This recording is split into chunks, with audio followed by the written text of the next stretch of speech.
Good morning everyone. Welcome to my channel. Today I am going to explain the poem After Apple Picking, written by the famous American poet Robert Frost. This poem describes a tired apple picker who has finished his work but is still thinking about the apple picking. Poem number 11, After Apple Picking. My long two-pointed ladder sticking through a tree towards heaven still, and there's a barrel that I didn't fill beside it, and there may be two or three apples I didn't pick upon some bough. The poet said here, there are two ladders they have left in the tree. Some more apples are in that tree. I have to pick that and fill the barrels here. ಇಲ್ಲಿ ಕವಿಗಳು ಆ ಪೊಯೆಟು ಎರಡು ಲ್ಯಾಡರ್ಗಳನ್ನ ಎರಡು ಏಣಿಗಳನ್ನು ಅಲ್ಲಿ ಬಿಟ್ಟಿದಾರ, tree ಮೇಲೆ ಬಿಟ್ಟಿದಾರ. So ಆ ಒಂದು ಏಣಿಗಳು ಕೂಡ ಅಲ್ಲೇ ಅದಾವ. ನಾನು ಇನ್ನೂ ಒಂದಿಷ್ಟು ಹಣ್ಣುಗಳನ್ನ ಕೀಳಬೇಕು. ಆ ಹಣ್ಣುಗಳು ಕೂಡ ಇನ್ನೂ ಆ ಟ್ರೀಸಲ್ಲೇ ಇವೆ, ಆ ಟ್ರೀನಲ್ಲೇ ಆ್ಯಪಲ್ ಟ್ರೀನಲ್ಲೇ ಇದೆ, ನನಗೆ ಕೀಳೋಕ್ಕಾಗ್ತಾ ಇಲ್ಲ. ಸೊ ಆ ಕಾರಣದಿಂದಾಗಿ ನನಗೆ ತುಂಬ ಸುಸ್ತಾಗ್ತಾ ಇದೆ. ನಾನು ಸಾಕಷ್ಟು ಸಮಯವನ್ನು ಅಲ್ಲಿ ಕಳೆದಿದ್ದೀನಿ. ಸೊ ನನಗೆ ತುಂಬ ಸುಸ್ತಾಗ್ತಾ ಇದೆ. But I am done with apple picking now. Essence of winter sleep is on the night. See, in winter season we have got so much of sleep there. ನಾವು ವಿಂಟರ್ ಸೀಸನ್ನಲ್ಲಿ ಸಾಕಷ್ಟು ನಿದ್ದೆ ಮಾಡ್ತೀವಿ. ಯಾಕಂತಂದರೆ ಆ ಟೈಮಲ್ಲಿ ವಿಂಟರ್ ಸೀಸನ್ನಲ್ಲಿ ಸಾಕಷ್ಟು ಚಳಿ ಇರೋದ್ರಿಂದ ನಾವು ಸ್ವಲ್ಪ ಬೆಚ್ಚಗೆ ಹೊತ್ಕೊಂಡು ಮಲ್ಕೊಳ್ಳೋದು ಸಾಮಾನ್ಯ. ಅದೇ ಕಾರಣದಿಂದಾಗಿ ಇಲ್ಲಿ ಈ ಪೊಯೆಟ್ ಅವರಿಗೂ ಕೂಡ ಆ್ಯಪಲ್ ಪಿಕ್ ಮಾಡುವಾಗ ಅವರಿಗೆ ಒಂದು ಚಳಿ ಇದ್ದದ್ರಿಂದ ಆ ಒಂದು ಚಳಿನಲ್ಲಿ ಅವರಿಗೆ ಒಂದು ಆ್ಯಪಲ್ ಸೆಂಟ್, ಆ್ಯಪಲ್ ಎಸೆನ್ಸ್ ಏನಿದೆಯಲ್ಲ ಅದು ಅವ್ರ ಮೂಗಿಗೆ ಬರ್ತಾ ಇತ್ತು. ಸೊ ಅದರ ವಾಸನೆಯಿಂದಾಗಿ ಅವರು ಒಂದು ಮಲಗಬೇಕು, ಸ್ಲೀಪ್ ಮಾಡಬೇಕು, ವಿಂಟರ್ ಸ್ಲೀಪನ್ನು ಅವರು ಇದನ್ನು ಮಾಡ್ಕೋಬೇಕು, ಸ್ಲೀಪ್ ಮಾಡಬೇಕು ಅಂಥೇಳಿ ಅವರು ಅಲ್ಲಿ ಅನ್ನಿಸ್ತಾ ಇತ್ತು. The scent of apples I am drowsing off, I can rub the strangeness from my side. I got from looking through a pane of glass. Yes, the poet seen through the glass. So how many apples are there, and the scent, he felt that the scent, the apples scent there. So ಆ ಕವಿಗಳು ಅಲ್ಲಿಂದ ತಮ್ಮ ಒಂದು ಪುಟ್ಟ ಗ್ಲಾಸ್ನಲ್ಲಿ ಆ ಒಂದು ಸೀನನ್ನು ನೋಡ್ತಾ ಇದ್ರು. ಅಬ್ಬಾ ಎಷ್ಟೊಂದು ಆ್ಯಪಲ್ ಕೀಳ್ಬೇಕು, ನನ್ನಿಂದ ಆಗ್ತಾ ಇಲ್ಲ ಅಂಥೇಳಿ ಅವರ ಒಂದು ಸಣ್ಣ ಗ್ಲಾಸ್ನಲ್ಲಿ ಅವರು ನೋಡ್ತಾ ಇದ್ರು. ಆಮೇಲೆ I skimmed this morning from the drinking trough and held against the world of hoary glass. It melted and let it fall and break, but I was still. I skimmed this morning from the drinking trough and held against the world of hoary glass. It melted and I let it fall and break, but I was well. Yes, ಹೋರಿ glass ಅಂತಂದರೆ ಒಂದು ಇದು ice ಇರುವಂತಹ ಒಂದು ice cube ಅಂತಲೇ ಹೇಳ್ಬೋದು. ಅಲ್ಲಿ winter ಸೀಸನ್ನಲ್ಲಿ ಅಲ್ಲಿ ಆಲ್ಮೋಸ್ಟ್ ಅದು ಬೀಳ್ತಾ ಇರುತ್ತೆ. ಅದನ್ನು ಕೆಳಗೆ ಬಿದ್ದರೆ ಅದು ಫಾಲ್ ಆಗಿ ಹೋಗುತ್ತೆ, ಮೆಲ್ಟ್ ಆಗಿ ಹೋಗುತ್ತೆ. It broken, let it be fall and break there, but I was well. Then upon my way to sleep before it fell, ನಾನು ಮಲ್ಕೊಳ್ಳೋಕ್ಕಿಂತ ಮುಂಚೆ ಅದು ಬಿದ್ದುಬಿಡುತ್ತೆ. And I could tell what form my dreaming was about to take.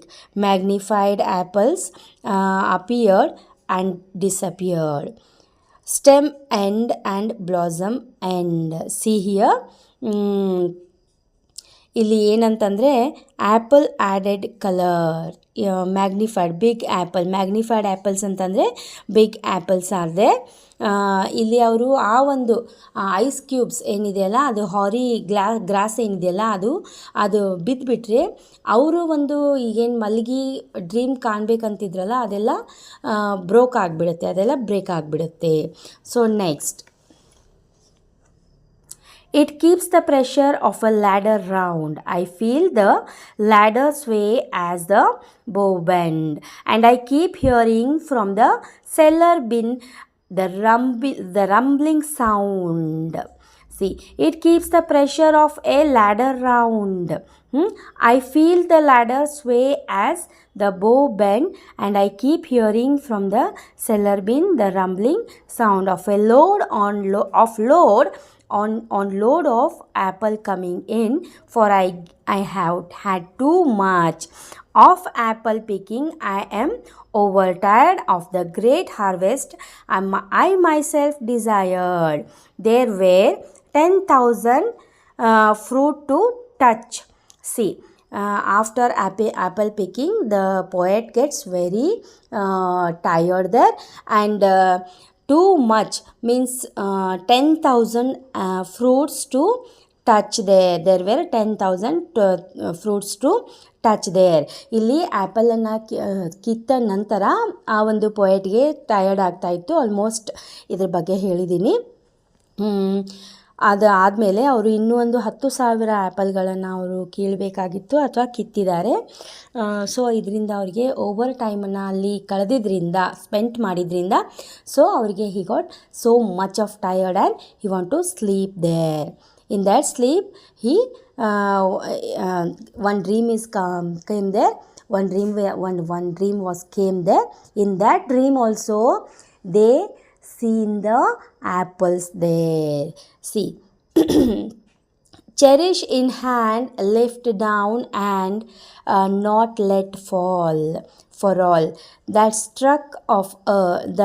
struck the earth, no matter if not bruised or spiked with stubble, went surely to the cider apple heap. C, apple ಯಾವಾಗಲೂ ಕೆಳಗೆ ಬಿದ್ದರೆ ಏನಾಗುತ್ತೆ, ಅದು rate ಕಡಿಮೆ ಆಗ್ತೈತಿ. ಯಾಕಂತಂದ್ರೆ ಇವಾಗ ನಾವು ಯಾವಾಗಲೂ ಆ್ಯಪಲನ್ನು ತೊಗೊಳಕ್ಕೆ ಹೋದಾಗ, ಆ್ಯಪಲನ್ನು ನಾವು ಮಾರ್ಕೆಟಿಗೆ ತೊಗೊಳಕ್ಕೆ ಹೋದಾಗ ನಾವು ಆ್ಯಪಲನ್ನು ಫುಲ್ ಸರೌಂಡಿಂಗ್ ಅದ್ರದ್ದು ಚೆಕ್ ಮಾಡ್ತೀವಿ. ಎಲ್ಲೂ ಕೂಡ ಏನು ಮಾರ್ಕ್ ಇಲ್ವಾ ಅಥವಾ ಬಿದ್ದಿರೋದಂಥ ಒಂದೇನು ಮಾರ್ಕ್ ಇಲ್ವಾ ಅಂತೇಳಿ ನಾವು ಚೆಕ್ ಮಾಡ್ತೀವಿ. ಆಮೇಲೆ ಯಾವುದೇ ರೀತಿ ಹಿಂಗೆ ಹುಳುಕು ಅದು ಇದು ಅಂತ ಹುಳು ಅದೆಲ್ಲ ಇರುತ್ತಲ್ಲ, ಆ ಥರ ಏನೂ ಇಲ್ವಾ ಅಂತ ನಾವು ಚೆಕ್ ಮಾಡ್ತೀವಿ. ಸೊ ಆವಾಗ ಮಾತ್ರ ನಾವು ಆ್ಯಪಲನ್ನು ತೊಗೊಳ್ತೀವಿ. ಇಲ್ಲಿ ಪೊಯೆಟ್ ಏನು ಹೇಳ್ತಾ ಇದ್ದಾರೆ ಅಂದರೆ, ನಾನು ಸ್ವಲ್ಪ ಕೇರ್ಲೆಸ್ ಆದರೆ, when I take the careless of this apple, the apple got very trouble. Apple gets in trouble. So ಇಲ್ಲೇ ಆ್ಯಪಲ್ ಕೂಡ ಒಂದು ಟ್ರಬಲಲ್ಲಿ ಬೀಳುತ್ತೆ, ರೇಟನ್ನು ಕಳ್ಕೊಳ್ಳುತ್ತೆ. ಸೊ ನಾನು ತುಂಬ ಕೇರ್ಫುಲ್ ಆಗಿರಬೇಕು ಅಂಥೇಳಿ ಇಲ್ಲಿ ಪೊಯೆಟ್ ಹೇಳ್ತಿದ್ದಾರೆ. Cherish in hand, lift down and not let fall, for all that struck the earth. See, ಅದನ್ನು ಕೆಳಗೆ ಬೀಳಲಿಕ್ಕೆ ಬಿಡಬಾರ್ದು ಅಂಥೇಳಿ ಆ ಪೊಯೆಟಂದು ಇಂಟೆನ್ಷನ್ ಇದೆ. Next, as of no worth one can see what will trouble this sleep of mine, whatever sleep it is, where he got gone.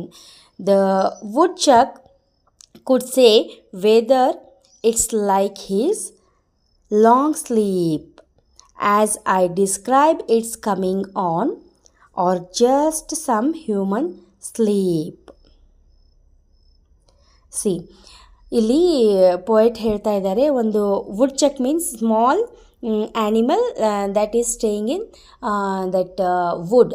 ಆ ಒಂದು ಮರದಲ್ಲಿ ಇರುವಂತಹ ಒಂದು ಸಣ್ಣ ಪ್ರಾಣಿ ಅದು ಒಂದು ವೇಳೆ ನಾನು ಮಲಗಿದಾಗ ಅದು ಒಂದು ವೇಳೆ ಆ ಒಂದು ಆ್ಯಪಲನ್ನು ಕಡಿದ್ರೆ ಅಲ್ಲಿ ಏನಾಗುತ್ತೆ, ಆ್ಯಪಲ್ ಕೂಡ ಹಾಳಾಗುತ್ತೆ. So I have to be very careful here.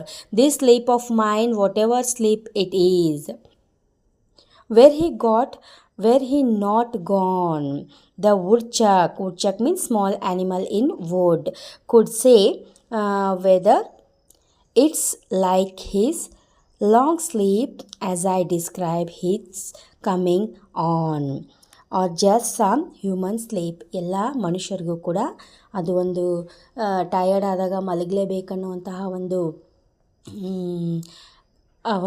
Possibilities ಇದ್ದೇ ಇರುತ್ತೆ. ಸೊ ನಾನು ಕೂಡ ಮಲಗ್ತೀನಿ, ಆದರೆ ವುಡ್ಚಕ್ ಬಂದು ತಿಂದುಬಿಟ್ರೆ ಪ್ರಾಬ್ಲಮ್ ಆಗುತ್ತೆ ಅಂಥೇಳಿ ಇಲ್ಲಿ ಪೋಯೆಟ್ ಸುಧಾ ಅದನ್ನು ಹೇಳ್ತಾ ಇದ್ದಾರೆ, ಅದ್ರ ಬಗ್ಗೆ ವರಿ ಮಾಡ್ಕೊಳ್ತಾ ಇದ್ದಾರೆ.